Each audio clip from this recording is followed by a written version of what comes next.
Всім добрий вечір.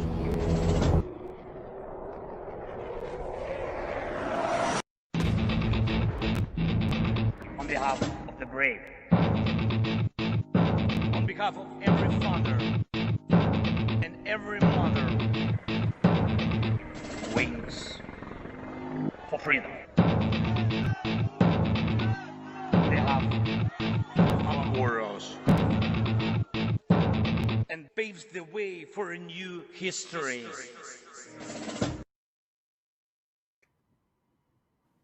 Hello and welcome to Tochnyi Weekly, the show that gets behind the headlines to discuss the Russian invasion of Ukraine. We have a great show for you this week. Please, if you could, first hit the like button, and if you haven't already, subscribe to Tochnyi. It really helps us spread the word about our broadcast, and you'll be updated if we post anything extra. You can also check us out on Twitter and Blue Sky. That's where we post our social media stuff. And we, of course, have our website, tochnyi.info. There we publish our articles. We have interactive maps and other stuff like that. So the website's a great place to check out if you really want to know what we're all about. If you have any questions during the broadcast, you're welcome to, at any time in the chat, type it out. We'll do our best toward the end to do a Q&A. So thanks for your questions. And first, of course, I will present my news report. That'll be followed by the Russian economy report with Stanimir. Then we'll talk about some other stuff that happened this week, and then we'll get to the Q&A. So without any further delay, I will now present the news. These are the main headlines as of September 7th, 2025. First up, we have operations. Ukrainian unmanned aerial systems carried out overnight strikes on several Russian fuel-related sites on September 5th.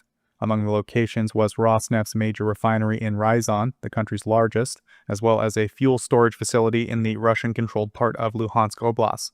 Ukraine's senior drone warfare officer, Maidar Brovdi, remarked that supplies of fuel within Russia are tightening and that reserves of both oil and gas are being rapidly depleted. In Ryazan, a city situated about 180 kilometers southeast of Moscow, local residents told the pro-government outlet SHOT that loud blasts were heard around 2 a.m., followed shortly after by flames illuminating the night sky. Visual evidence shared online showed a large blaze accompanied by heavy black smoke rising from the refinery located on the city's southern perimeter. Ukraine's general staff stated that the ELOU AVT-6 primary processing unit at the refinery, which can handle up to 6 million tons annually, was struck in the attack. The Ryazan plant as a whole has an annual refining capacity of 13.8 million tons of oil. A previous attack on August 2nd forced 2 of its 3 key refining units to suspend work. Ukrainian military officials emphasized that the facility contributes to the logistical support of Russia's armed forces. Ukraine's main intelligence directorate announced that its Special Operations Unit carried out a raid in the Black Sea in August of 2025, targeting Russian military assets. The agency released video footage on its official Telegram channel showing the action conducted by the Department of Active Operations.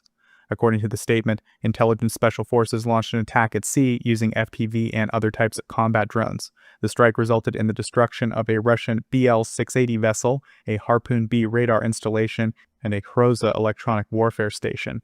In addition to these primary targets, 4 Russian antenna feeder devices were also destroyed, and losses were inflicted on personnel. The agency noted that this was not the first such operation. On August 20th, Ukrainian intelligence forces struck another Russian vessel near the Zalizny port in the Kherson region, which remains under Russian control. Ukraine's recently unveiled Flamingo cruise missile appears to rely on a mix of older and readily accessible components. Its warhead reportedly consists of surplus Soviet-era freefall bombs, while propulsion is provided by a basic jet engine originally designed for a military training aircraft. Use of widely available parts sourced from domestic and allied manufacturers is expected to benefit production efforts.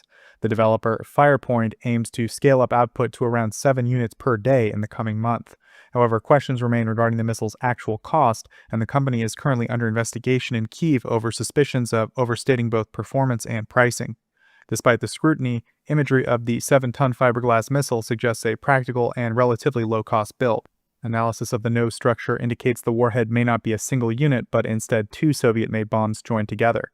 The Flamingo is believed to draw heavily from the FP5 design by a UK-based Milanian, which is advertised as capable of a 3,000-kilometer range while carrying a payload of up to 1 metric ton. Missile analyst Fabian Hoffman, hey, we've interviewed that guy, noted that such a payload would be achieved using 2 Fab 500 unguided bombs, since no widely available Soviet bomb matches a 1,000 kilogram weight. Evidence points toward the Fab 500 M62 model, a widely used Soviet-era munition. Ukraine inherited large numbers of these bombs after the Soviet withdrawal in 1991, and several firms, including Bulgaria's Bulcommerce KS, continue to produce them. Reports suggest that Ukraine may have expanded its fleet of MiG-29 fighters with aircraft originating from Azerbaijan. A photograph circulated on social media shows a Ukrainian Air Force MiG-29 bearing a camouflage pattern commonly associated with Azerbaijani jets. While the authenticity of the image has not been confirmed, analysts noted that there are no obvious signs of digital alteration and the aircraft appears to be equipped for combat. The fighter type has recently been used by Ukraine in operations within Russia's Kursk Oblast, where MiG-29s carried out strikes against Russian drone teams using U.S.-supplied small-diameter bombs.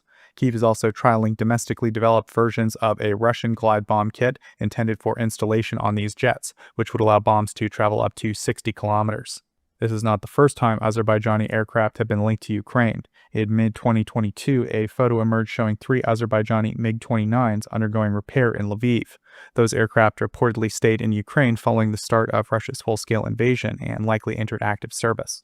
One of them may have survived a Russian strike on the Lviv State Aviation Repair Plant in March of 2022, a facility crucial for MiG-29 maintenance for both Ukraine and foreign partners, including Azerbaijan. Speculation also points to additional Azerbaijani support in the form of precision-guided munitions, mortars, and fuel. Azerbaijan's MiG-29 fleet itself originally came from Ukraine, with around 15 aircraft delivered in 2007 after extensive upgrades. Between 2015 and 17, these jets took part in joint exercises with the Turkish Air Force, and from 2017 onward, their overhauls have been performed in Lviv. The timing of these developments coincides with heightened Azerbaijani-Russian tensions. Relations between Kyiv and Baku worsened in 2024 after Russian actions against Azerbaijani aircraft and citizens, including the downing of a passenger plane near Grozny in December of 2024, claimed 38 lives. Subsequent Russian raids also caused the deaths of 2 Azerbaijani nationals, prompting Baku to openly reinforce ties with Ukraine. I have no love for the dictatorship in Azerbaijan, but that's how you do it, folks. If Russia provokes you, you help Ukraine, and that will obviously hurt Russia. South Korea could definitely take a page out of that book. Up next, we have economy and aid. The United Kingdom has supplied Ukraine with more than £1 billion British pounds worth of military assistance, financed through proceeds from frozen Russian assets. Defense Secretary John Healey confirmed that funds generated from immobilized Russian holdings were used to cover £1 billion in weapons and support. Deliveries have included hundreds of thousands of artillery shells, hundreds of air defense missiles, spare parts, and new maintenance contracts to keep Ukrainian equipment and vehicles operational. Healey also noted that Britain is reviewing the readiness of its own armed forces and speeding up funding in case direct deployment to Ukraine becomes necessary. In the past 50 days, the UK has supplied Ukraine with 4.7 million rounds of small arms ammunition, 60,000 artillery shells, missiles, and rockets, over 2,500 drones, more than 200 electronic warfare systems, 100 light weapons, 30 vehicles, and additional resources for counter-drone and air defense measures. The statement emphasized Britain's continued commitment to supporting Ukraine's defense, highlighting the £4.5 billion in military assistance planned for this year. Of this, $2.26 billion was provided as a loan through the Extraordinary Revenue Acceleration Fund to be repaid using money derived from immobilized Russian assets. On September 3rd, the UK announced sanctions against 8 individuals and several organizations tied to the removal and indoctrination of Ukrainian children, according to the Foreign Office. Foreign Secretary David Lammy condemned Moscow's actions, describing them as an effort to erase the Ukrainian language, culture, and identity through forced transfers, ideological reprogramming, and the militarization of minors. Data from Ukraine's Children Aboard database confirms that at least 19,546 children have been taken since the start of Russia's full-scale invasion, with only 1,592 returned so far. Those targeted by the new measures include the Akhmat Kadyrov Foundation, which oversees re-education programs, and its head, Aymani Kadyrova, the mother of Chechen leader Ramzan Kadyrov. Also sanctioned are the director of Russia's state-run Teenage Program Center and the deputy minister in charge of children's rights within Russia's education ministry. Additional groups named in the sanctions are Movement of the First, which seeks to instill loyalty to the Kremlin among school children, and Volunteers of Victory, which portrays Russia's military actions as a continuation of historical struggles. The fate of abducted children has been a key issue in Ukraine's diplomacy with partners and attempts at dialogue with Russia. President Zelensky has stressed that their safe return is an uncompromisable condition for any peace agreement. In March of 2023, the International Criminal Court issued arrest warrants for both Vladimir Putin and the Children's Commissioner Maria Lvova-Belova over their involvement in coordinating these transfers. A new facility for producing missiles and drones for Ukraine has begun construction in Denmark, according to the President of Ukraine, announced during a briefing in Copenhagen. He explained that the initiative is part of a wider effort to boost defense capacity for both Ukraine and Northern European partners. According to Zelensky, Latvia, Lithuania, and other countries are also planning to establish joint defense ventures with Ukraine.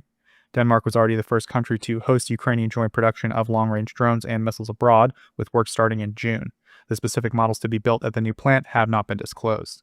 Earlier this year, Copenhagen committed to 1.26 billion euros to support Ukraine's long-range drone production. The Ukrainian firm Firepoint, developer of the Flamingo cruise missile, is taking part in the project and preparing to begin solid rocket fuel production in Denmark. This marks the first confirmed case of a Ukrainian defense company operating on Danish territory. The initiative is expected to reduce Ukraine's reliance on foreign suppliers for key missile components. Fuel manufacturing will be carried out under recently adopted Danish legislation, allowing the government to bypass certain regulations and local objections when projects are deemed essential for national defense or civil security. Denmark continues to be based. Ukraine has recovered 3.38 million euros from abroad in a corruption case tied to the state enterprise Ukraine Printing House, according to the National Anti-Corruption Bureau of Ukraine, or NABU. This marks the first time that foreign funds stolen through such a scheme have been successfully returned to the state budget. According to NABU, the money will be transferred from a French company implicated in the investigation conducted jointly by NABU and the Specialized Anti-Corruption Prosecutor's Office, SAPO. The agreement with the company was reached by France's National Financial Prosecutor's Office on July 8th and approved by a Paris court on September 3rd. The probe revealed that the printing house had acquired materials from the French supplier at artificially inflated prices via an Estonian intermediary. The former director of the enterprise then received an unlawful advantage in the form of copyrights to the design of document security elements. 8 individuals have been formally named as suspects in the case, including the ex-director of the state-owned company. The recovery was made possible through cooperation between Ukrainian, French, and Estonian investigators under Eurojust. NABU highlighted the importance of international platforms such as the OECD GLEN network, which fosters cross-border law enforcement cooperation and stolen asset recovery. SAPO coordinated Ukraine's representation in the French court proceedings. In May, authorities issued a new suspicion notice to the former head of the Ukraine Printing House, accusing him of accepting a bribe in the form of intellectual property rights for Ukrainian state symbols and of laundering more than 7 million euros in illicit income. The governing board of the U.S.-Ukraine Reconstruction Investment Fund had its first meeting and approved key operational measures, according to Prime Minister Yulia Svirdenko.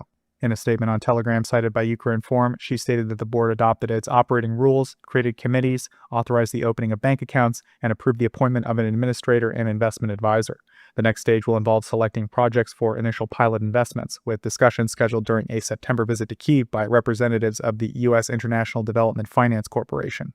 Svirdenko highlighted that the governing board is the fund's central decision-making body and includes 3 members from each country. The U.S. delegation consists of Treasury Secretary Scott Bessent, DFC Head of Investments Connor Coleman, and DFC Vice President and General Counsel Robert Stebbins. Svirdenko stated that U.S. involvement could provide both security assurances for Ukraine and added confidence for American companies working in the country.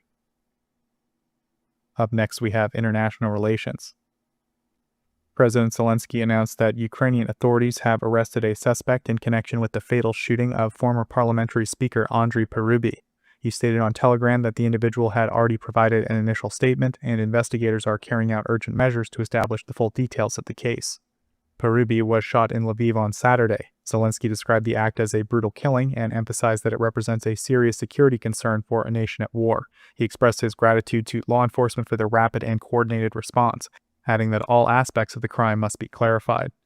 Interior Minister Ihor Klimenko confirmed that the suspect was apprehended overnight in the Khmelnytsky region, also in western Ukraine.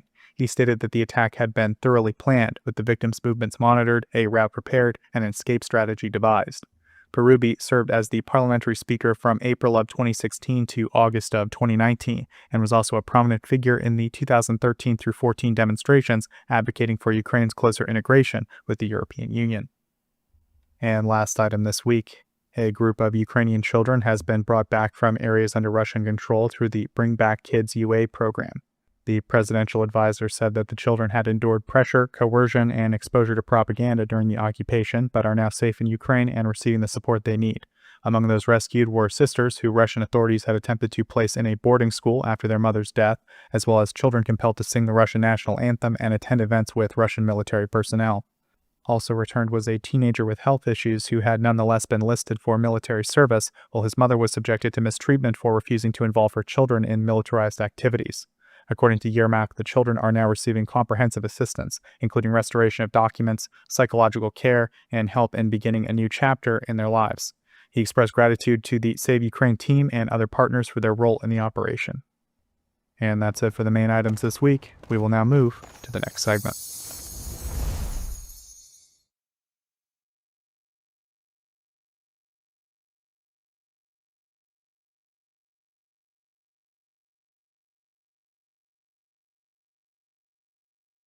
Mr. Stanimir, we released a couple of videos. We've been doing some good videos on the Russian economy from Stanimir's data.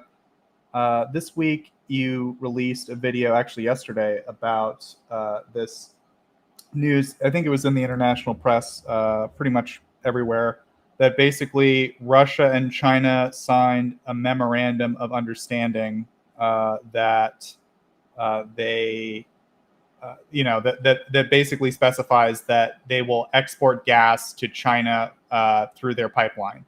And yeah, I don't know, a lot of organizations reported on it, but I think you have a lot more detailed information than I read in those reports. So I guess we can talk about the video first, just quickly kind of summarize it for people who didn't catch it. And then we can, talk about any broader stuff you wanted to talk about.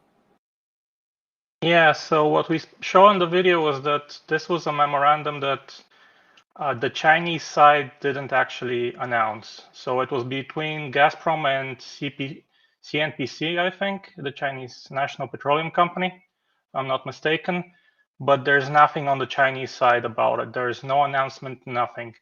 There was some talk about the Power of Siberia 2, which is the pipeline in question, which is supposed to be built on the Eastern Economic Forum from the Russian side. But as soon as Gazprom's head Miller started releasing more information about the deal, the initial optimism by the Russian market completely changed. So they've heard this before. The earliest memorandum that we've seen like this for this particular project has been from 2015. And if we go to this Power of Siberia 1, I think China was pledging to fund part of the construction of Siberia 1. In the end, Gazprom footed the entire bill. It also doesn't really want to buy natural gas from Russia further than it's currently buying. It's only agreed on an expansion after 2031 for the existing Power of Siberia by, I think, 6 billion cubic meters per year. So that's up from 48 billion cubic meters per year.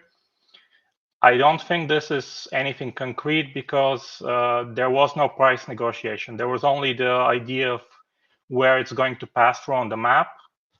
And what Russia wants to do, and Gazprom in this case, is move from their Eastern Siberian fields, which are currently supplying Power of Siberia 1, move to the Western Siberian fields to supply China. But that's a huge pipeline because the distance from Western and Eastern Siberia is that great. And also they're talking about volumes in terms of 50 billion cubic meters, which means a big investment in terms of the size of the pipeline. So far on that route, if we're talking about domestic expansion of the pipeline in terms of getting from the northern part of Russia to the southern part of Russia, there's only about 10 billion cubic meters per year worth of demand they can get domestically. I think Mongolia can contribute another 3 billion cubic meters per year, and the rest of this will have to come from China. What Russian analysts are also talking about is that in the event of a deal, China is probably not going to agree to a take or pay deal for all of the gas on the pipeline. For instance, when it came to the European pipeline, I think that we were talking about 80-90% of the supplies being take or pay. In terms of China, I think they're negotiating about something like 40 to 50% of the supplies. Also, this is talking about fields that have 155 billion cubic meters of gas that used to go to Europe, which is now staying idle. Almost nothing is being produced there. So 50 billion cubic meters is still not enough to tackle all that production power. Also, when it comes to prices, what China is paying right now is something like, I think, around $240 per 1,000 cubic meters. What they're going to pay in 2027 is something like $227 per 1,000 cubic meters. So even though Russia is increasing their exports via the Power of Siberia 1 pipeline, they're getting less and less, to the point that they're practically selling this at cost. And some Russian analysts are saying that Russia is partially subsidizing this pipeline. Also, what China has wanted and has signaled that it wants to pay for the new deliveries from an even larger and more expensive pipeline is that they want to pay the same as what the Russian consumers are paying, but they're paying for gas that's being pushed only a slight distance. So what they want to pay is something like $120 per 1,000 cubic meters. Right now, Russia is getting something like 320, 340, I think, from Turkey and the European countries that are still buying gas from them. In terms of the pipeline from Turkish Stream, they used to get $300 to $400 per 1,000 cubic meters before that. So that's another big problem. The only bright spot is that because there's not enough production in the two fields that currently feed into Power of Siberia 1, they're going to do an 80-kilometer expansion of the pipeline that goes from Sakhalin to Vladivostok and mills through Khabarovsk. So they're going to do a connection for there, and there they might actually get to export another 6 billion cubic meters and make up the difference up to the 38 billion cubic meters that they're exporting through Power of Siberia. Because last 2 years, it turned out that the two fields that they're connected to this pipeline can't actually supply for the full length of the contract, this contracted amount. I think that's the entire summary of the video with all the extra bits that I missed out because it was just a short video. We couldn't add everything. Okay. So like my takeaway from it, and maybe you can correct me if I'm wrong, is like it's bad because obviously like Russia does need to export gas. Like if it just sits there, that's kind of really bad for them. So, it's good for them that they're able to export that gas. But the bad part is like all of these extra things they have to do. They have to build a new pipeline. They have to sell it really cheap, and it's kind of a double-edged sword for Russia. Is that like accurate, or is there another way to sum it up? The distance is going to be very big, so the pipeline will be a lot more expensive than the initial Power of Siberia 1. And also, yes, China, because it has enough gas for its needs up to 2030, and it recently found a relatively large deposit of natural gas, I think 175 billion cubic meters in the shale area. So they might find additional fields like that. They might not need Russian gas at all to further expand their supply. So yeah, they're going to negotiate for a very low price compared to what Russia wants to sell. So it might not cover the cost of the pipeline at all.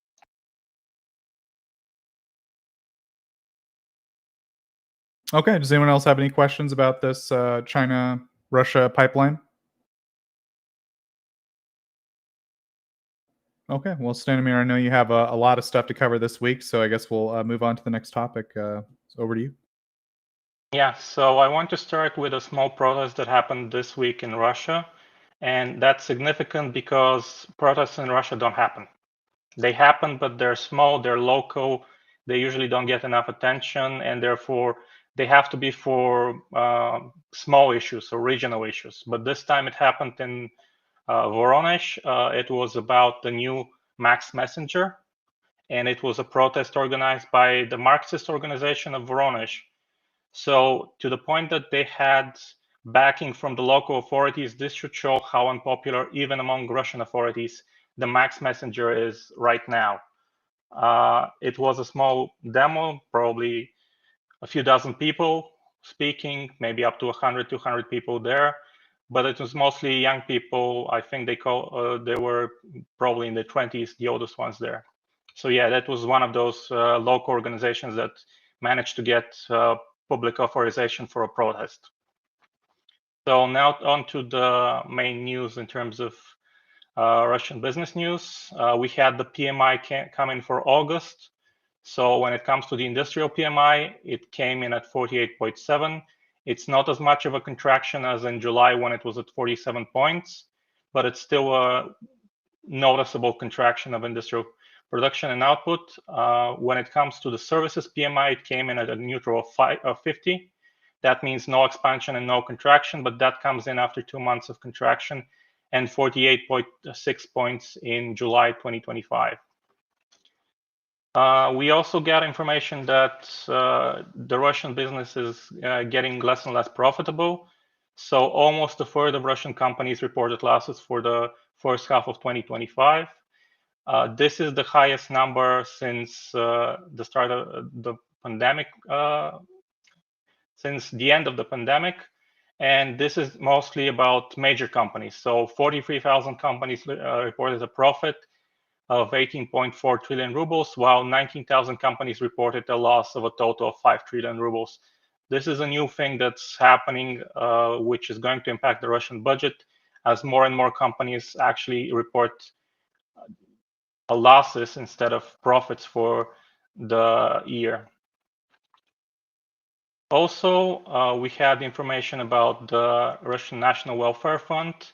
Its liquid portion decreased in August by 25 billion to 3.95 trillion rubles to 3.927 trillion rubles, so 25 billion rubles less, despite the fund growing nominally by 62 billion rubles. So even though it's growing its assets that are not actually the liquid portion of the fund. Also, we had data for the budget in terms of oil and gas revenues. And for the fourth month in a row, they didn't reach the budget plan for the year. So they came in at 505 billion rubles, which is 45% lower than for August 2024. And the oil and gas revenues only for June 2025 were lower with 495 billion rubles. They're supposed to be even lower in September because the USD exchange rate is going to be even more unfavorable, and also the calculated average price of barrel of Ural oil is going to be lower for September. So they should shrink in a bit more in September. And the Russian Central Bank presented a few scenarios for the development of the Russian economy, with the baseline having 1 to 2% growth and a 6 to 7% inflation of 2025. However, they had a risky scenario where if the global economy cools down, GDP for 2026 could be down as much as 3.5%, and inflation might still be up. Also, we had talks at the Eastern Economic Forum, this time by Sberbank's German Gref, and he said that as of H2 2025, so from the second part of 2025, the Russian central bank, the Russian economy is practically in a recession. He also said that he expects the Russian central bank to lower the interest rate to 14%. Another speaker at the Eastern Economic Forum, the Minister of Economic Development, Reshetnikov, also said that the Russian economy is cooling down much faster than they anticipated. We also had data from Russian railways. So for August, the decrease of the loading on the Russian railways was 5.4% compared to 2024 to 92.2 million tons. And since 2021, the loading has decreased actually 15% for the month of August. So they're down from 108 million tons of cargo being moved to just 92.2 million tons of cargo. Over 2025, the loading of the Russian railway has decreased by 7.1% to 738.8 million tons. So a notable decrease, given that it's the fourth year in a row that they've had a decrease of the amount of cargo they're moving through the Russian railway. This is a combination of having throughput issues because they're moving more cargo east instead of the earlier western direction, and also a decline in the amount of goods actual Russian companies want to move, because there's a drop in the demand of steel, drop in the global demand of coal, construction is down, so less construction material is being moved, that sort of stuff.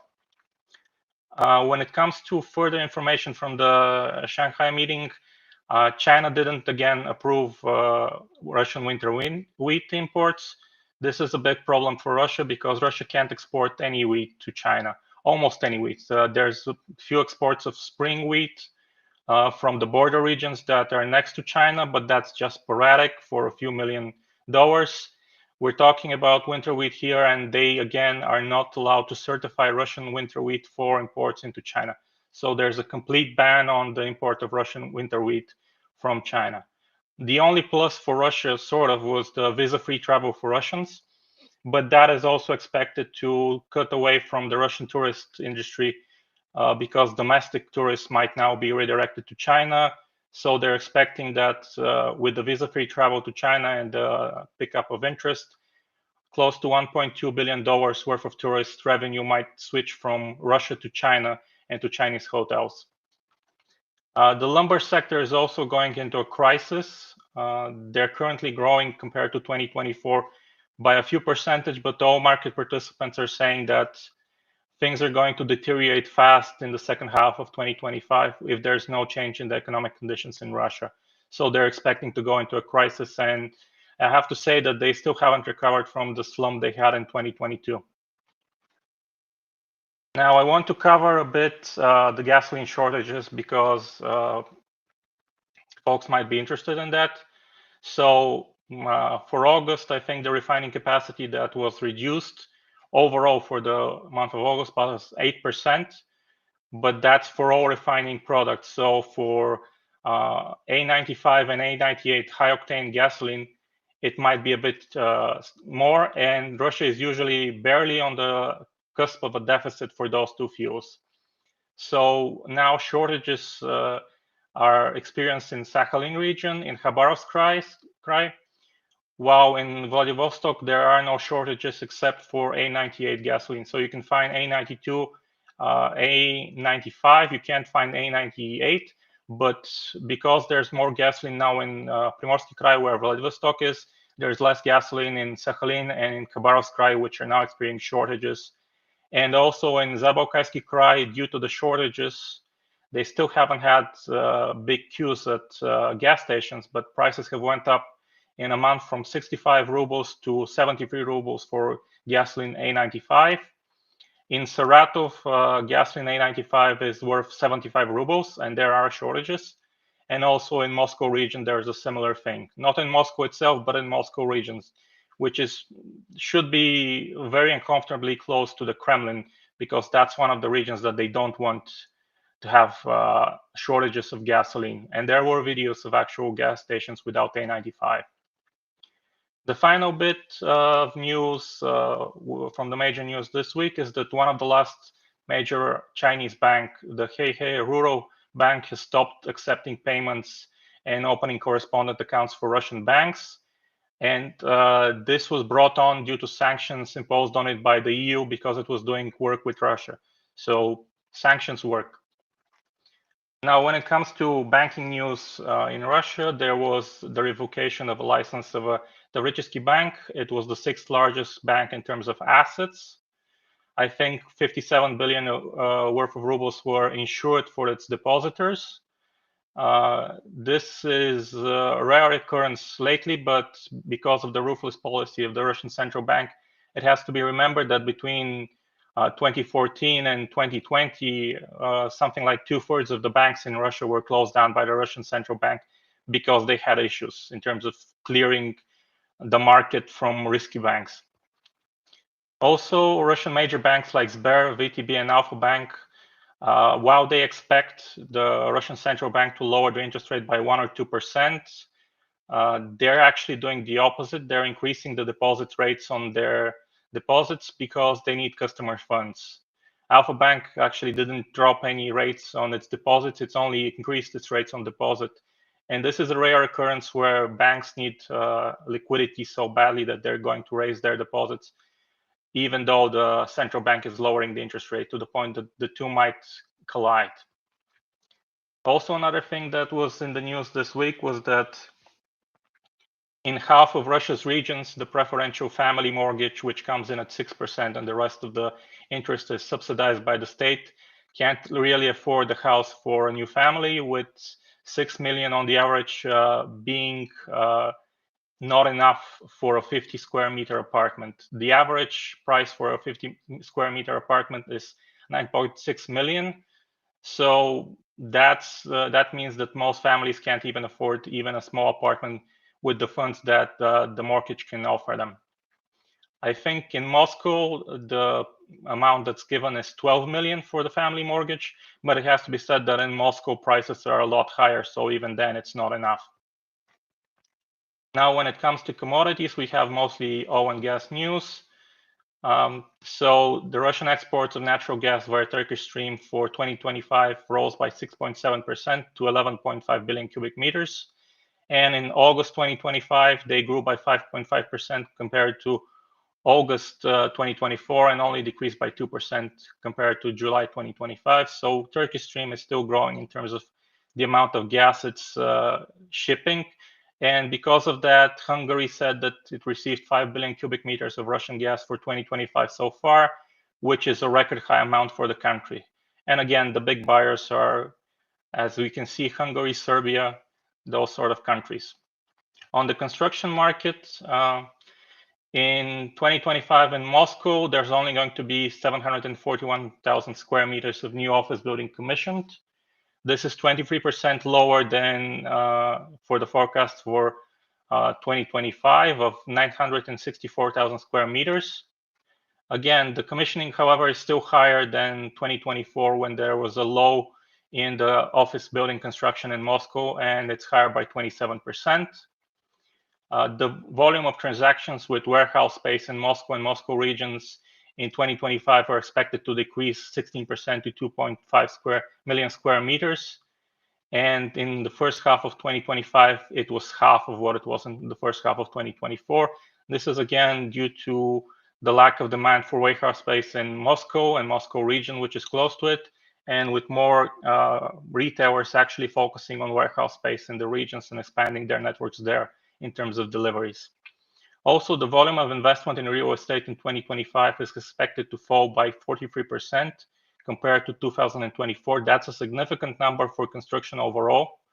We're seeing a huge collapse in terms of housing, in terms of also warehouse building in Moscow, and the lack of profitability for that. Like I said, the only thing that's profitable right now is construction of luxury real estate within Moscow and of office buildings within Moscow.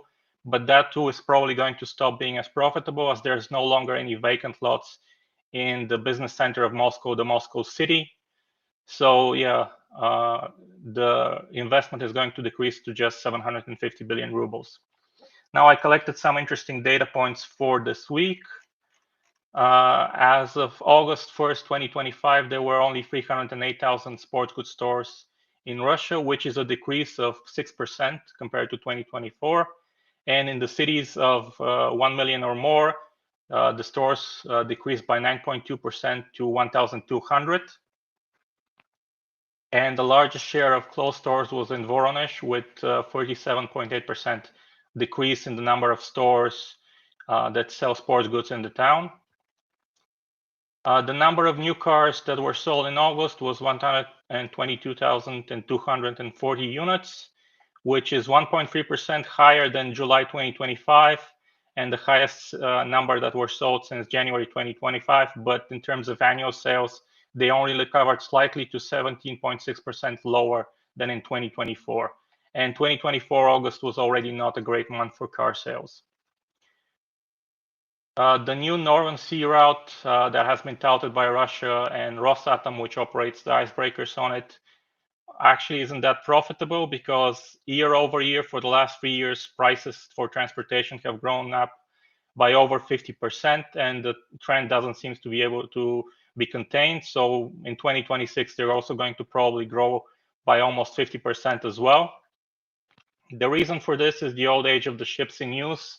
The average age of seagoing ships on the Arctic is 26 years, and for the river-going ships is 45 years.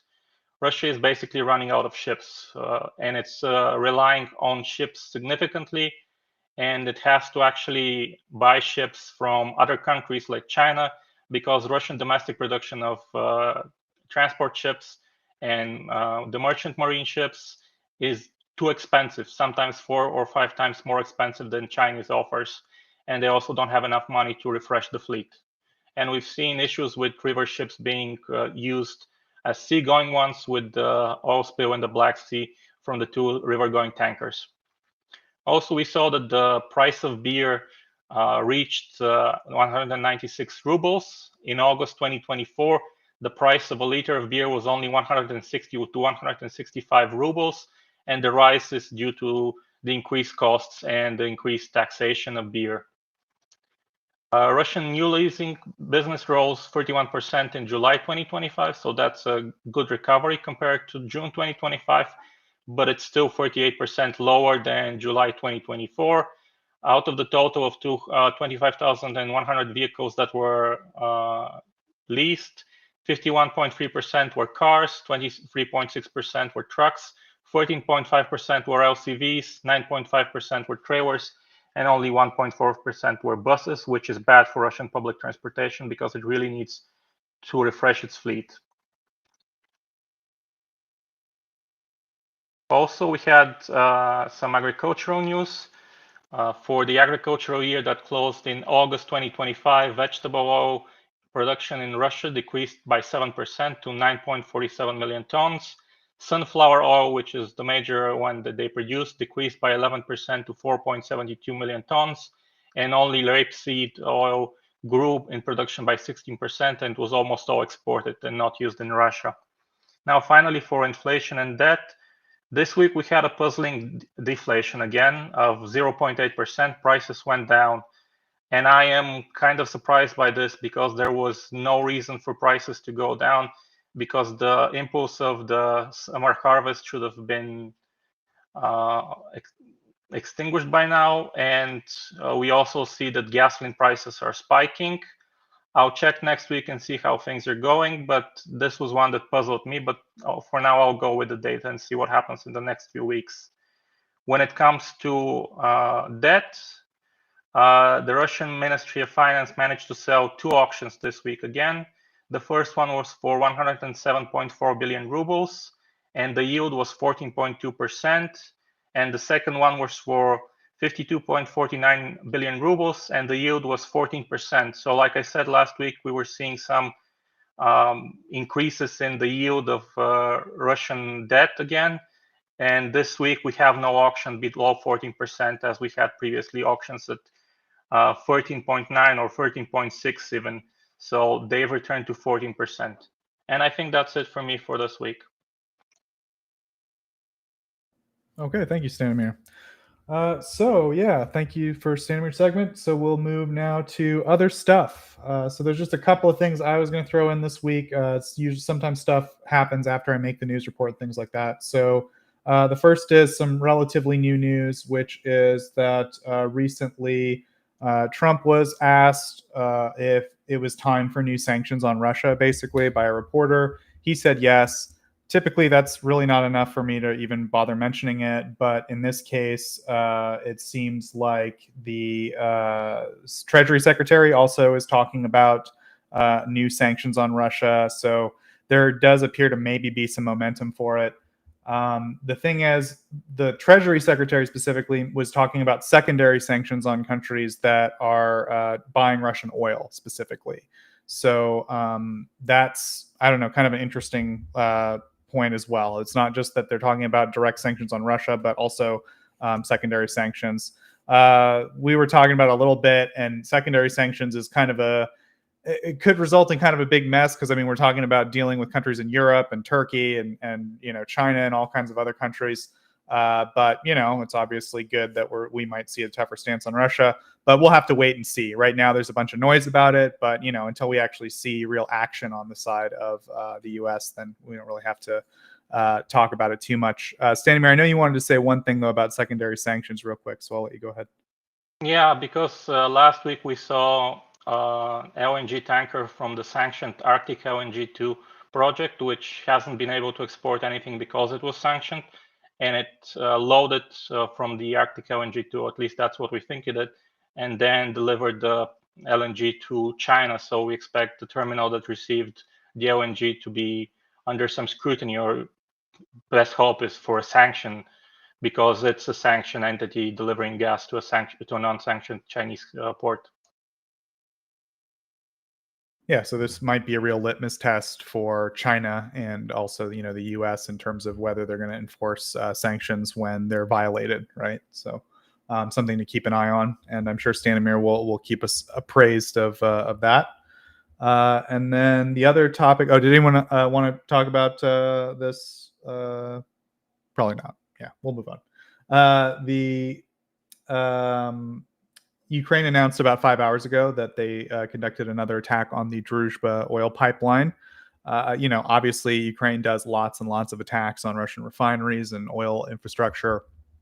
But this one's a bit important, I guess, in terms of its implication because Hungary and Slovakia both get a significant portion of their oil directly through that pipeline. And they've issued repeated diplomatic protests when Ukraine struck it in the past. Germany to Ukraine mentions also Germany gets it through. But not Russian oil, oil. Okay. But okay. I think I've read in the news that also supply to the, the Schwedt factory or something, somewhere in northern Germany. We get our oil from Kazakhstan. And if I recall correctly, the oil flows through that pipeline to Germany. It's now also being cut off because of the attacks. Oh, interesting. Yeah, so it just shows how complicated all this stuff is. So Hungary and Slovakia, it has diplomatic implications for Hungary and Slovakia because, basically they might get mad about it. They have a certain say in the EU accession process for Ukraine. So far as I can tell, they've actually been relatively, I don't know about Hungary, but Slovakia has been saying that it's okay for Ukraine to go in the EU or something to that effect. But I don't know. Just a kind of, I feel it's worth remarking upon when they hit the pipeline, just because it might have some diplomatic ramifications for those two countries. But they're already kind of jerks to Ukraine. So I guess also what I'm trying to say is it seems like Ukraine is making maybe a statement about getting oil through that pipeline, or I would assume they're deliberately striking it for a reason, basically. So just kind of interesting. Anyone want to remark on this there's been now, as far as I know, 2 attacks on the Druzhba pipeline by Ukraine. All right, yeah. So that's my blow it to pieces. That's my only point. Yeah, me too, man. Blow it up. It is revenue for Russia. Yeah, it is direct revenue for them. Yeah, I'm kind of on the same in the same boat as you guys on that one. So the next topic we want to talk about was Erlend. I just wanted to have a little bit of talk about. There's been a lot of discussion in the news this week about security guarantees for Ukraine. There's been, I'd say, all sides have remarked on it in some capacity because there's been discussions about it, and so that kind of made its rounds in the news. And there's been lots of reporting. So I think Erlend just wanted to talk a little bit about the reporting and also kind of the reality of the situation. So Erlend, go ahead. Yeah, so I thought that we couldn't skip talking about this this week because even though in my opinion, it is kind of a nothing news. I think that it's mostly symbolic or symbolism politics posed by the so-called coalition of the willing, the main European leaders trying to keep the US in the fold somehow. And I think this is the main reason for why these talks are happening and the statements are being given. But yeah, like as a short summary from various articles that have been published. So there's not been like a single document outlining the actual security guarantees that Europe is proposing to Ukraine or promising to Ukraine, but there's been lots of leaks, and I thought I'd make a summary. So there are 26 European countries, according to Macron, that has agreed on a kind of broad arrangement where different countries pledges different different security guarantee measures. And so far, France and the UK are the most proactive countries that have been more open to deploying troops and also hosting such a mission. You would have to have one or mainly one country coordinating a mission in Ukraine. And you've had Sweden, Denmark, Belgium, and Lithuania openly stating that they support that initiative and are willing to contribute militarily. So that's rather small part of the 26 countries that are actually willing to put boots on the ground. Germany, Italy, and Poland are included in this list of 26 countries, although Poland, Spain, Italy, and the Czech Republic have publicly declined that they will deploy any troops to Ukraine. And I think probably it's better if Germany to Ukraine is the one that talks about what Germany is willing to do. But when it comes to put boots on the ground, but it's rather bleak. I don't think Germany is gonna be one of the first countries to put any considerable forces in Ukraine after a possible ceasefire, let's say, if that ever happens. And yeah, those are the countries that want to contribute on the ground. It's not a lot, and on top of that, there's been some mentioning of strengthening the air defense with transfer of equipment gradually, by the way, not all in once after a ceasefire. So basically what we're doing now.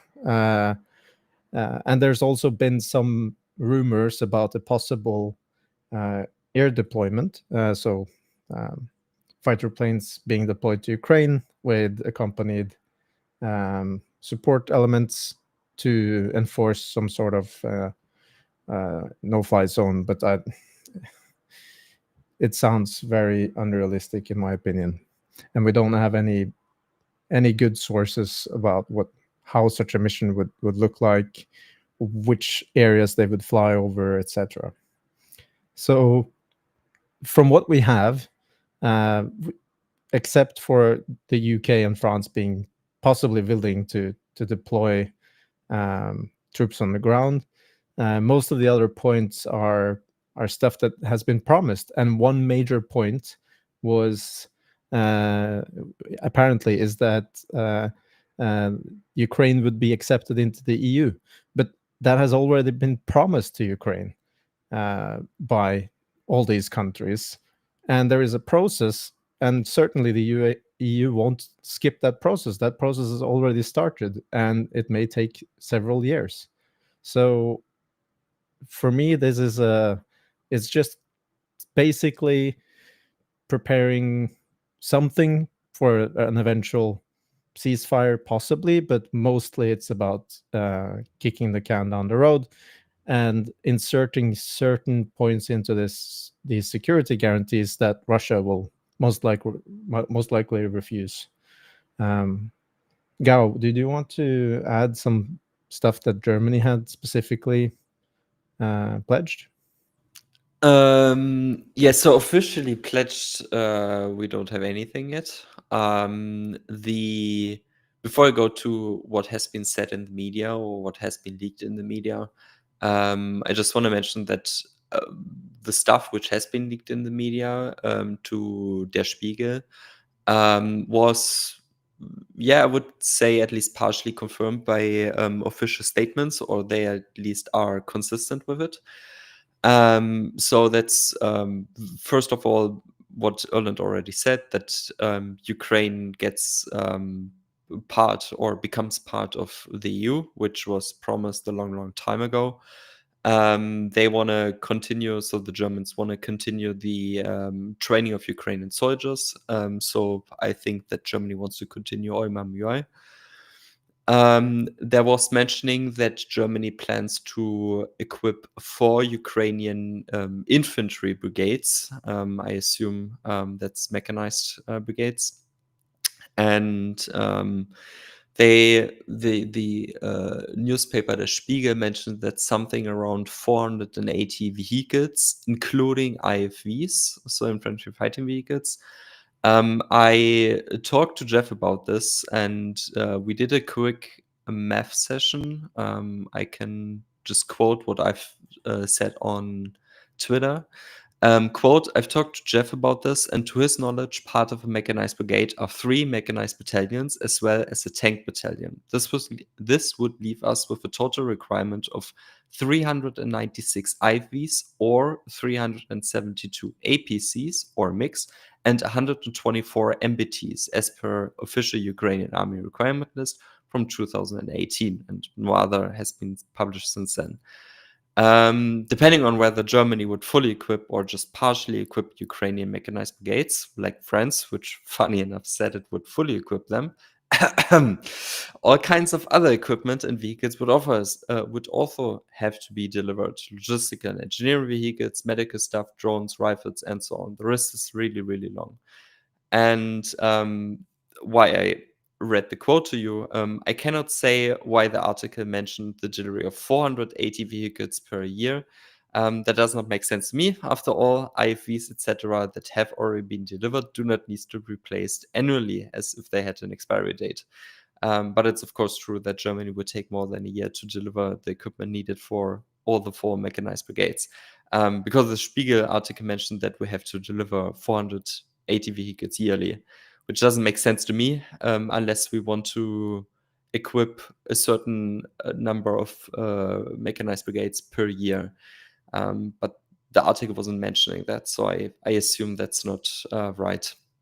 Then Germany also wants to provide, if I recall correctly, something like 20% new air defense systems per year. Which also leaves a lot of room for interpretation, because it could mean 20% from now on every year or 20% from each year, which of course would make no sense in my opinion. Supplying 8 systems this year, supplying 10 systems next year, supplying 12, you get what I mean, right? It's doesn't make sense to me. When do we stop? There are a lot of missing factors. What was also mentioned? Germany also wants to finance the production or further finance the production of far-reaching weapon systems made in Ukraine. So basically everything we have already promised, Erlend already said that, everything we have already promised or what we have done already, we are pledged to do in the future as security guarantees. And in my opinion, that's not good. And I mean, that's good that we still do that, but that can't be everything. And that's from the German side.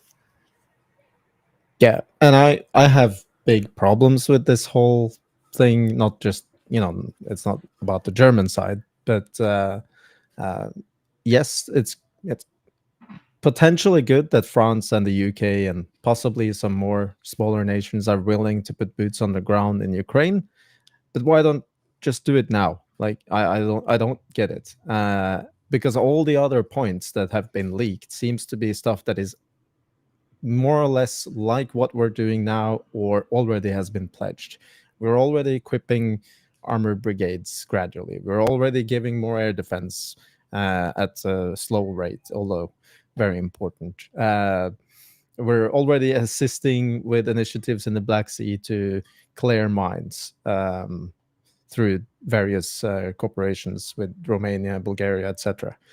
None of these things are new. The only thing that could be potentially big is deploying troops and deploying airplanes to Ukraine to kind of patrol the airspace. But none of these things are going to necessarily deter Russia from doing anything again, because we know that the amount of troops needed to actually deter Russia is not available in Europe. The last time around this was discussed, number about 25 to 30,000 troops that could potentially be deployed if the UK, France, and several other Northern European countries contributed. That's not enough to fend off Russia. It's not a deterrence. We could give stuff to Ukraine that would be an actual security guarantee, like giving them 500 cruise missiles with a range of more than 1,000 kilometers or close to 1,000 kilometers. That would be scary for Russia. If Ukraine has the fully control of them, then that means if Russia does something, Ukraine can really damage critical parts around Moscow, etc. That would be scary, but we're not willing to do it. So, it's, in my opinion, it's a joke. I know I discussed with someone that letting Ukraine into the EU would include them in the defense agreements in the EU, which there is an article that basically obliges European countries to support each other if they are invaded, but there is no Article 5 like in NATO, which means that one attack on the alliance is an attack on all the countries. Those articles in the EU are very vaguely interpreted and could basically mean just supporting with material and aid. So it's frustrating, and it's also frustrating if the motive is just to keep the US in the fold, when what we could do is to actually give Ukraine what it needs. And it seems like European countries are not willing to pay for it. And that's partially why this is being done.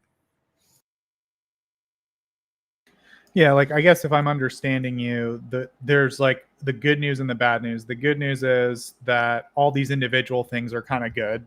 The bad news is framing them as security guarantees for Ukraine, which is what Ukraine's basically been asking for, to like really have a meaningful ceasefire and end to the war.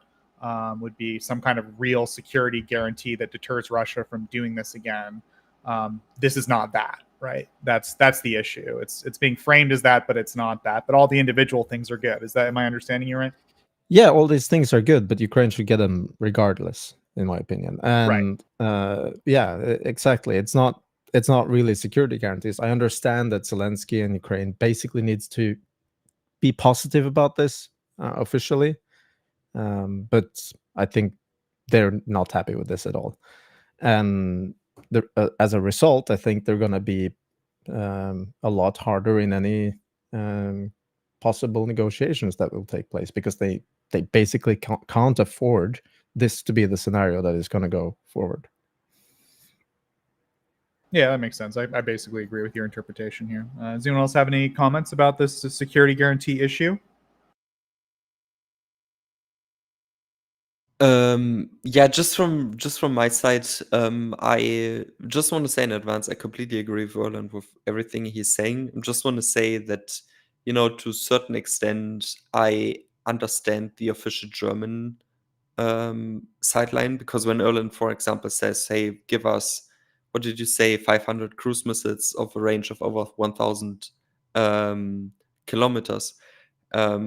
Despite that Germany, for example, doesn't have a cruise missile with this range, at least as of now, the German officials have stated repeatedly, and that's what I'm saying, that goes in line with what has been leaked to the media, is that it would make much, much more sense to fully equip or heavily equip and up armor the Ukrainian army, instead of deploying troops directly on the ground or whatever. That would be more effective. And that goes basically in line. It's like either deliver 500 cruise missiles from your own stock, which we, funny enough, don't have, or give Ukraine, let's say, €1 billion so they can produce them on their own, right? So I kind of see both statements, both reasoning. You know what I mean? Yeah, I understand. The problem is that for a security guarantee to actually take effect when the ceasefire happens, it needs to happen very quickly. And scaling up the Ukrainian defense, if there will be a ceasefire and martial law is abandoned, will be incredibly problematic. You will see tens of thousands, if not a couple 100,000 soldiers leave the Ukrainian army because they're tired and they need to do normal work as well, and possibly young people leaving the country, which makes it really difficult to scale up the Ukrainian army. So the scenario of a ceasefire is very, very dangerous for Ukraine right now, because there's a possibility that they won't be able to maintain martial law, which means potentially hundreds of thousands of military-aged men will flee the country. So I think it's very problematic. And scaling up is going to take years during peacetime, and that's not a security guarantee, because as we know from experience with Minsk 1, Minsk 2, and all the other agreements, Russia can just violate it very quickly, and I assume they will. So yeah, it's very bleak. I hope this isn't going to be the result, because it, in my opinion, is more or less a resignation by Europe. It's kind of a last-ditch hope that nothing bad will happen, which it will. And so, to me, it's a joke. It's a complete joke. Yeah, I agree. I just have a question. Where do you want to? I know it's just an example, one of many, but where, for example, would you get the cruise missiles from? Because Germany, for example, doesn't even have them. To my knowledge, and I'm not an expert here, but to my knowledge, the only country where you could get such a number very quickly from is the US. Yep. And I'm sure they say no. Yep. No, I'm So- just saying, like, that would be an actual security guarantee. Like, Yeah, I'm not like I s- said, I I'm- know it's just an example, but I just want to say that sometimes these questions or these real security guarantees are not that easy to do whatever, you know what I mean? Yeah, I understand, but I'm just trying to give an example of what would actually be a meaningful security guarantee, something that could hurt Russia immediately if they violate a ceasefire. But those things are not on the table. So, in my opinion, we should do everything that is in those propositions now during wartime. And of course, I'm not suggesting that we should send our air forces to the front or our soldiers to the front. I think there are more meaningful ways of using those assets. We could secure Western Ukrainian airspace very easily, and deploy training regiments or brigades in Western Ukraine. At the same time, that would open up airspace from Lviv to the west, which would be a major benefactor economically for Ukraine quite quickly. So there are things we can do without necessarily taking too much risk, and by postponing, like we're doing now, kicking the can down the road, we are basically expanding the risk factor that European countries, NATO countries, will be involved in some direct armed conflict with Russia sooner or later. So take some risk now by deploying air forces and boots on the ground in Western Ukraine. Most likely the Russians will test it, but they won't try to. I don't think they will try to hurt us too badly. Maybe they'll send some Shaheds, etc., to test. But I think that risk is lower if you do it that way.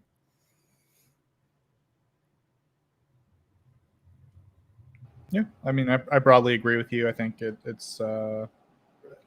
seems like the solution here is still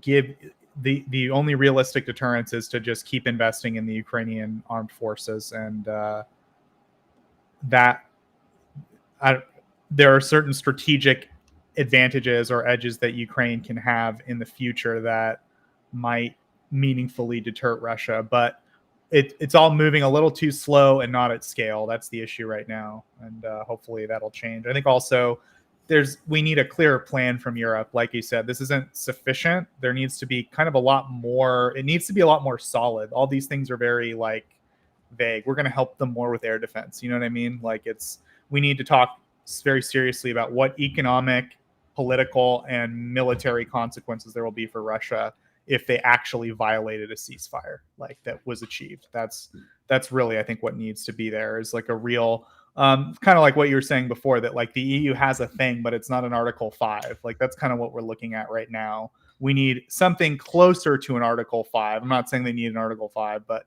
something closer to that where there's a real reaction if Russia breaks it.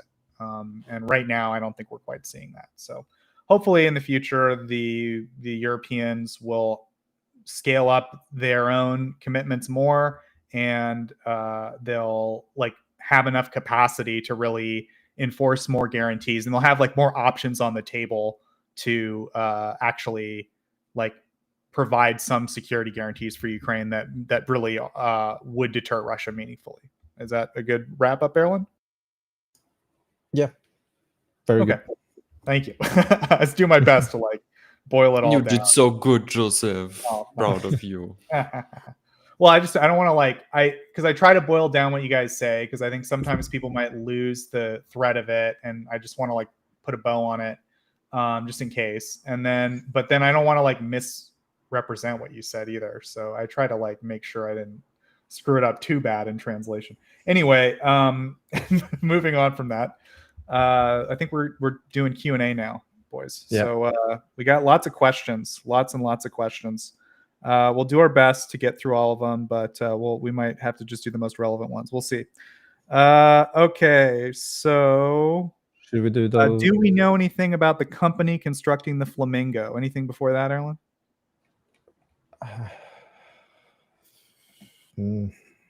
Not really. I think we might have some other people better suited to talk about that are not on air right now. Well, I can do my best. So, okay, there's a company called Firepoint. They're a Ukrainian defense technology company. They were founded in 2022.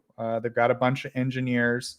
Like Erlend said, none of us are experts on missiles or the missile industry or, this company. But, I think they're as legit as a company founded in 2022 can be. I mean, there's lots of failed enterprises that are high-tech enterprises that fail. So it doesn't look like it's some kind of scam. They are being currently investigated by the Ukraine's Anti-Corruption Commission, but I want to stress that's like an investigative body. They're just investigating. It doesn't mean that they've been charged with anything or that they found anything wrong yet. So I don't know if it's enough to like put a black mark on them. I mean, it's obviously not great, but it seems like they produce a real product and it really does do a job. Our colleague John Ridge, basically, I think his summary of the deployment we saw of the Flamingo was like not great, but not bad, which is they launched 3 of them. It seems like one got maybe intercepted. This is just John's estimate. None of this is confirmed, but it seems like one of them got intercepted, one of them missed, and one of them hit. Okay. And that's like not great, not terrible as far as missiles go, according to John, which sounds logical to me. They might, get better. They might dial it in more and so forth. And also I should mention that we think it was a lightly defended area, or John thinks it was a lightly defended area that was hit. So, I don't think it's a scam weapon. It's maybe a question of like, could they have made it cheaper? I don't know, but they're a legit company producing a legit product, and if they're being investigated, maybe they'll find evidence, but I don't think we should like condemn the company just for being investigated. Erlend, did you want to add anything before we move on? No, that's great. Okay. So that's the best we can do. We'll ask maybe John about it at some point in the future. Cool. And then, yeah, go ahead. So Stanimir, there's a question for you. Do you think the Siberian 2 would actually materialize, the Siberia 2 pipeline? Will China own the pipeline itself if it pays for construction? And how fast do you think it would be built? I think for how fast it's going to be built, I think for now things are looking at 2030 something. So not in the next 4 or 5 years in terms of building, and they haven't really started building it. In terms of materializing, it's still on the fence. I don't think they have any concrete agreement from China that will actually use it. If Gazprom wants to go in and build it on its own, they'll accept it at the border, but it's not that simple because it also has to pass from Mongolia. So yeah, for now, I don't think it's certain that it will materialize. And in terms of China owning it, Chinese companies don't want to have anything to do with Russia. They don't want to invest in Russia. Chinese investment in Russia is falling. It's not growing. It's actually doing the opposite. So in terms of how little China wants to help honestly Russia, previously they wanted to issue bonds in yuan so they can sell them on the Chinese market, and China just flat refused. Not even taking loans from China itself, just making Russian debt in yuan was denied by China. So they have no access to that larger Chinese market of bonds. And I think Russian bonds might have fared pretty well on that Chinese market, given their yield and the relative risk compared to how little riskier Chinese companies charge. So I don't think China wants anything in terms of ownership of anything Russian so far. Okay, thank you, Stanimir. Next question. Yeah, do we have any reliable numbers on the Ukrainian and Russian population? I can take a crack at this. So the short answer is no, but the long answer is Ukraine. They really haven't had a reliable census in a long time. Basically, the latest census they had was 2019. It was called an electronic census. They didn't, send people door to door. And they estimated about 37.3 million people, and that excludes the Crimea and the Donbass area. And there are various international agencies that have also taken a crack at it. Obviously, the two biggest ones or most important are the UN and the IMF.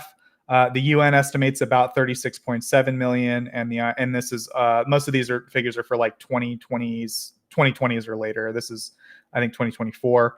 And the IMF is estimated around 33.4 million in 2024. So there's really not a super reliable number, but I think we could reliably say all these institutions have different ways of measuring people. The UN has to measure people for various reasons.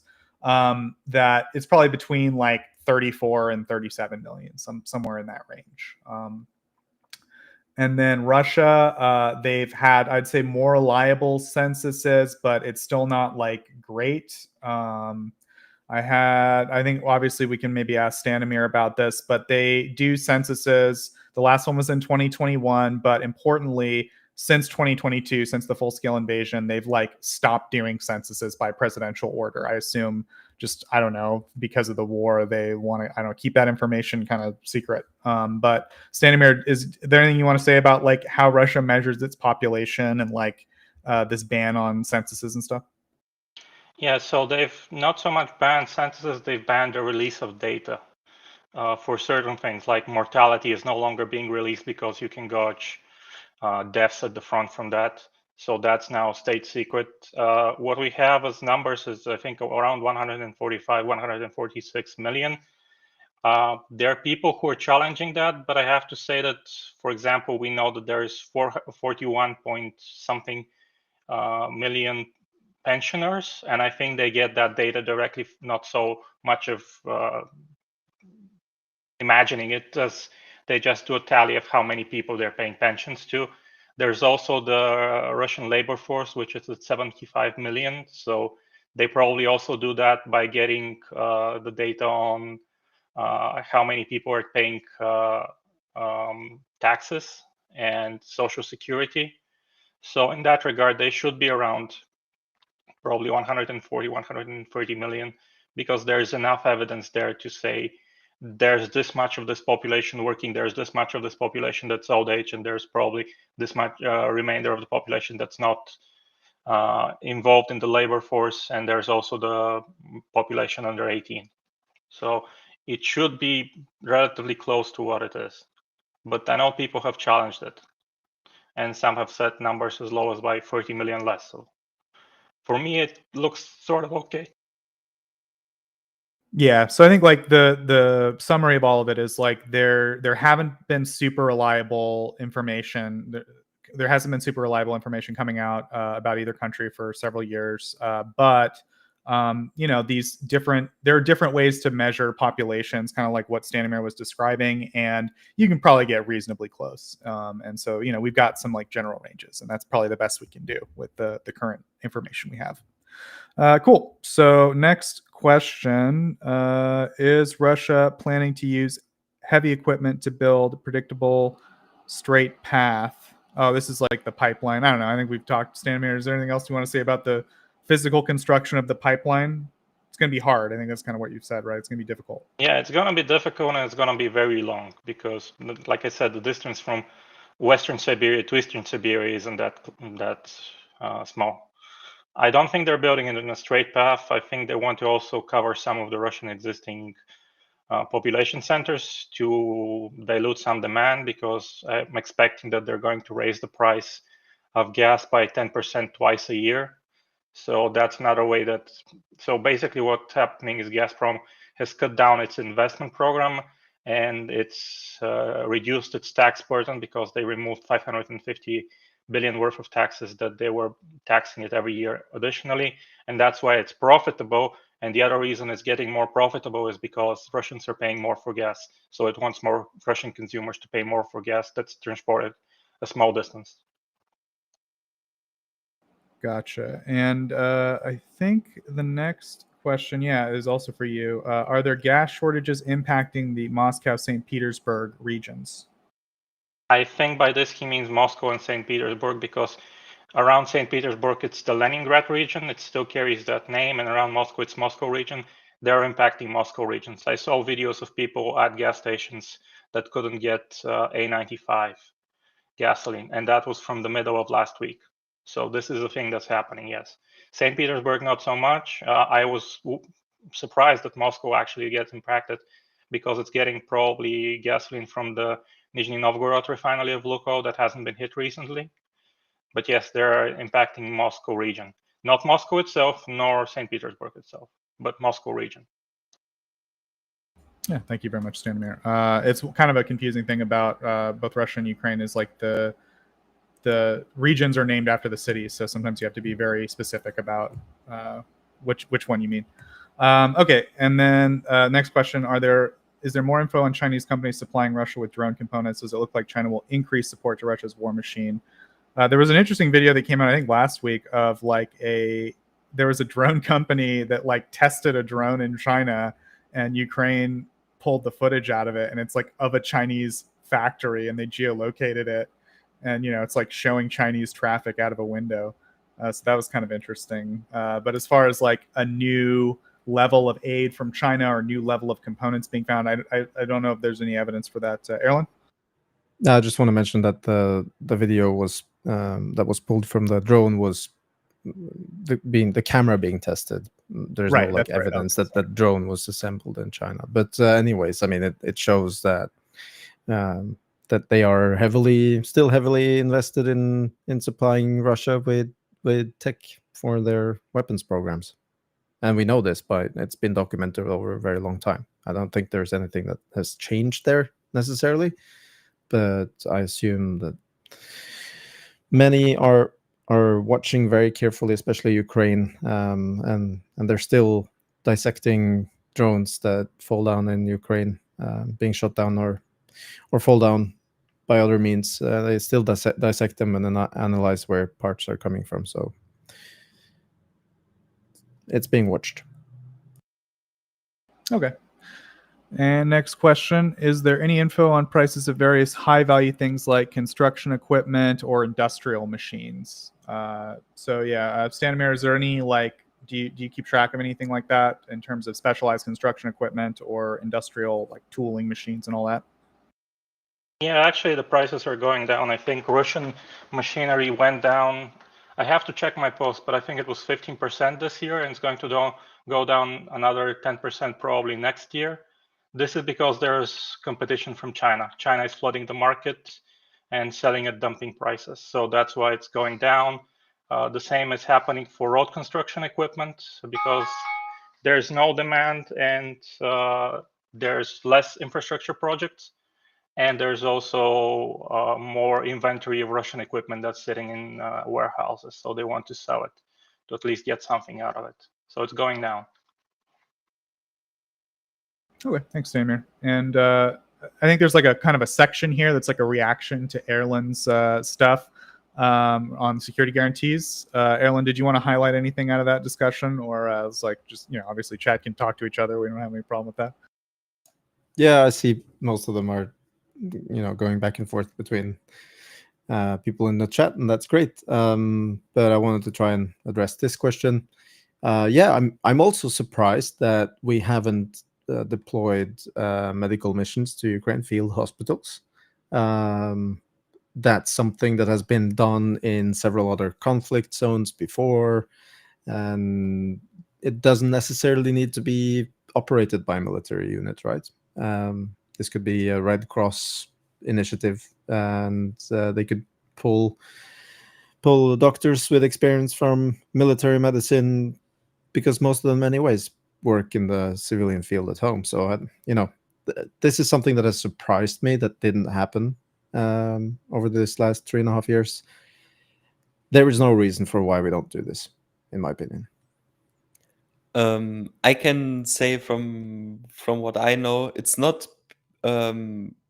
It doesn't involve boots on the ground, but without going into detail, I can tell you that there is a very big cooperation going on between the medical forces of the Bundeswehr and the Ukrainian ones, and the German ones, which are very experienced, and they also learn a lot from what's happening in Ukraine. I can tell you that for. Yeah, there's lots of these corporations happening. There's even an airlift happening where injured Ukrainian soldiers are being airlifted to Western countries, not just soldiers, but anyone being injured. But deployment of a field hospital is different from exchanging experience in training, etc. Yeah, but he didn't say that, didn't he? Well, he says getting experience in Ukraine, so I guess that in that's Ukraine why. in terms of boots on the ground. Okay. I mean, that's the thing. Like we've seen field hospitals being deployed in crisis and conflict zones before, run by Western countries. So a lot of people expected this to happen in 2022. It didn't, and since then it's kind of been on how it is. Well, I guess it's the same for why there's a training mission on Ukrainian ground. I mean, we know that Russia didn't or doesn't really care about the big red cross on top of vehicles or on top of tents or whatever, right? So who with the sane mind, in my opinion, would deploy its own army with medical stuff, even in Western Ukraine?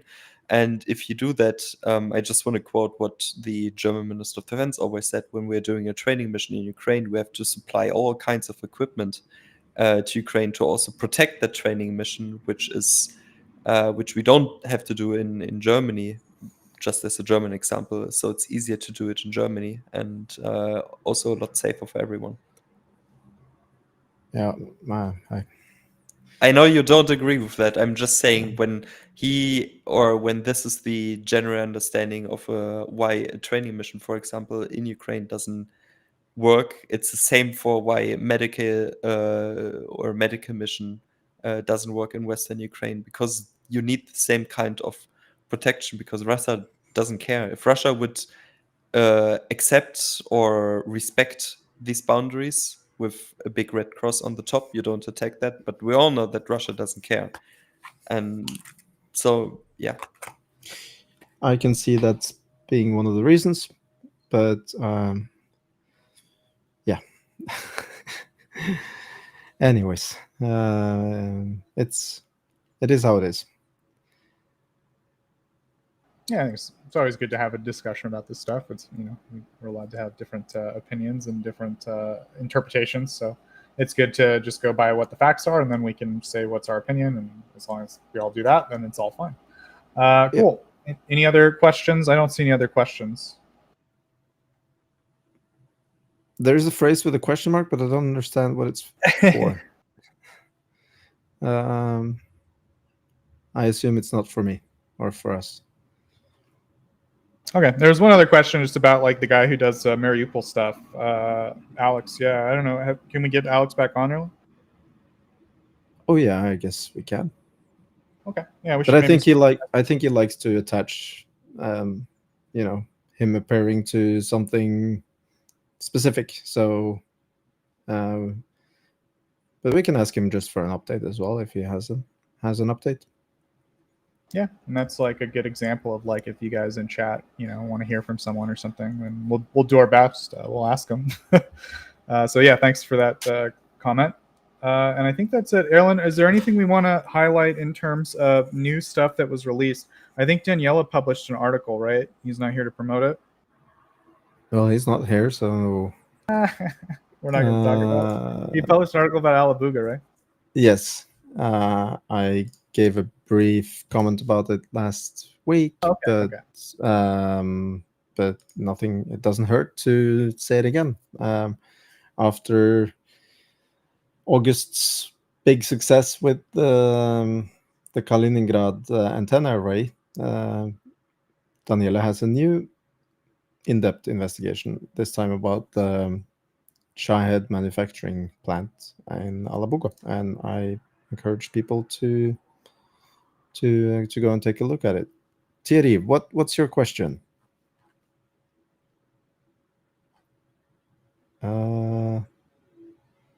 Yeah. Anyways, please go and check it out. It's a great article. I hope he can come in here and talk about it sometime soon. I swear to God, he didn't ask a question. I've gone through the whole chat. You There's not a single question from him. He's trolling us. He's just trolling us. Check the logs. The German check the logs. I had one bad sentence about France, and now he's getting back with revenge. Yeah, but yeah, Terry, if you have a question, throw it up. But yeah, I think we're gonna probably wrap up pretty quick here. But yeah, check out the website, everybody. We've got lots of different projects cooking, and yeah, we'll keep you guys updated as far as anything new we release. Yeah, so I guess I'm gonna start thanking people, Thierry. Here we go. There he is. Like, no. Yeah. What's happening here? I honestly don't see a question from Thierry. Let's give him 1 or 2 minutes and. Yeah, the problem is the time delay, I guess. Oh yeah, so jet-powered Shahed drones and Siersky's comments. Okay, yeah, so Siersky mentioned that Ukraine has taken more land than it's lost recently. I mean, as far as I know, as a general statement, that's like not true. It might be true in certain specific cases. You might be able to say in one region or in one area. But Erlend, do you want to say anything definitive about that? Yeah, I don't think we have enough information to be really I think like supplying anything more than what has been commented. Like, I'm obviously not an expert, but my general understanding from talking to the GeoInt guys is Russia is still very slowly taking land, but at the rate they're going, it would take like 150 years to conquer Ukraine. So, but it's not the case as far as I know that like Russia's like losing land and not taking land. But that might be true in certain specific places. Anyway, that's the best I can say about it. Go ahead. I just wanted to comment that I've seen people say things to the sort that Ukraine has been doing an offensive the last few weeks. I strongly disagree. I think Ukraine has changed its defense posture from being very static and trying to, avoid any infantry assaults to take back land and solely rely on drones to spare infantry life. That's been the strategy or the tactic for the last 6 to 8 months. And they've changed that posture mainly around Pokrovsk, but also around Kupiansk. And that has resulted in a few localized counterattacks. I would say it's more moving towards mobile defense in those areas rather than calling it an offensive, which I think is completely wrong. Ukraine's offensive of this summer has been in the air. It's not been on the ground. Although I do think that Ukraine would have taken the opportunity if they saw one to do an offensive, but I don't think they have seen that opportunity. Yeah, I think that's a really good summary of the situation. So, thanks to Robin, I think, for telling me what Terry's question was. I read it earlier, and then I saw Robin mention Circe's comments, and I was like, oh yeah, that was a question. And then there's one. Oh, go ahead. Yeah, did we answer Robin's question? Because Robin had the question about Sirski, not Thierry. Oh, right. Yeah, Robin threw up his. Okay, yeah, my understanding. Yeah, I just displayed on the. I have no idea about this comment, so I'd give it to you. Yeah, no. Theory, we don't know what your question is. We're happy to answer any questions you have. There is one more question though from Volcano, which is about jet-powered No. Shaheds. Is anyone answering the question now or not? About Sirski? Oh, about Sirski? Yeah, I displayed it. Yeah. That was about the Sirski said that Ukraine had taken more land than it had lost, and I think the most generous thing I can say about that is that might be true in certain areas, but I don't think it's generally the case like across the front. Yeah, thank you. Yeah. Sorry. Next question is about the jet-powered Shahed variant. I think this has been a thing for a little while, but I could be mistaken. I'm not quite sure what the new development is, although I did see some news about it. Erlend, do you know anything about this jet-powered Shahed variant or this recent news about it? I mean, there's been a few more cases than earlier, but I generally think that it's kind of a natural step for Russia to take, but I also do think that they won't be able to scale that drastically. So it will be a new component of this drone war introduced by Russia, but I don't think it's going to be very big. It certainly is a problem, but I don't think it's going to be very massive because, the production of jet engines are completely different ballgame than lawnmower engine that they use now. Yeah, and I mean, I don't know if Daniela's research has come up with anything different, but we looked at those leaked documents from Alabuga a long time ago, and one of the issues with the Shaheds is that they're crazy expensive to produce per unit, like way more than they should be for kind of what they are, and adding a jet engine into it, is real premium. So I don't know, like it might happen at scale, but I think, as Erlend said, it seems kind of unlikely that Russia would scale this to where it becomes more commonplace. It's more like one of the things that makes the Shahed, I don't want to say a good weapon, they use it mostly as a terror weapon, but makes it reliable for Russia to continue using is that it's the cost per unit, because it's made out of such cheap components, even though the price is inflated a lot, it's still cheaper than like a missile, because missiles are expensive and difficult. So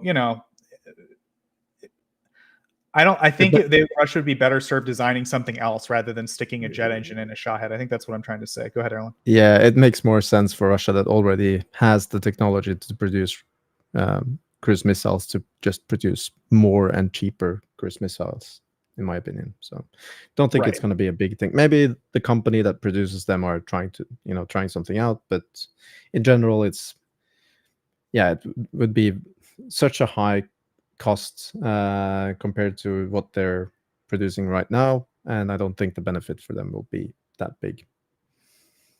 Yeah, that's a good summary. The design of the Shahed is not made for a jet engine at all. Right. Yeah, that's right. Exactly. So yeah, we'll obviously we've been wrong before. We'll keep everyone appraised, but that's our hot take on it. So yeah, thanks for the question. I'm not seeing any more questions. So I think we got to wrap up here. So thank you, of course, to our illustrious panel. starting with myself. Seems so strange, but I have to do it. I'm obligated contractually.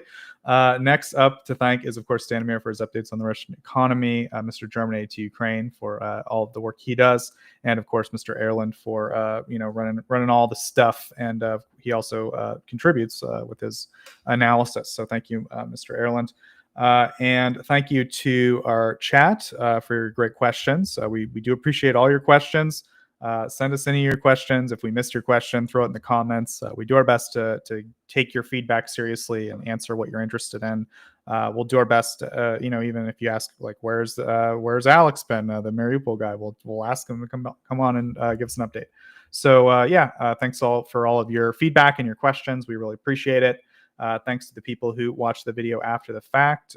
We know not everyone has time to watch live, and we'll see everyone next week. Oh, of course, thanks to all the people behind the scenes at Tochnyi. We appreciate all the work they do to put the show together and do all the research.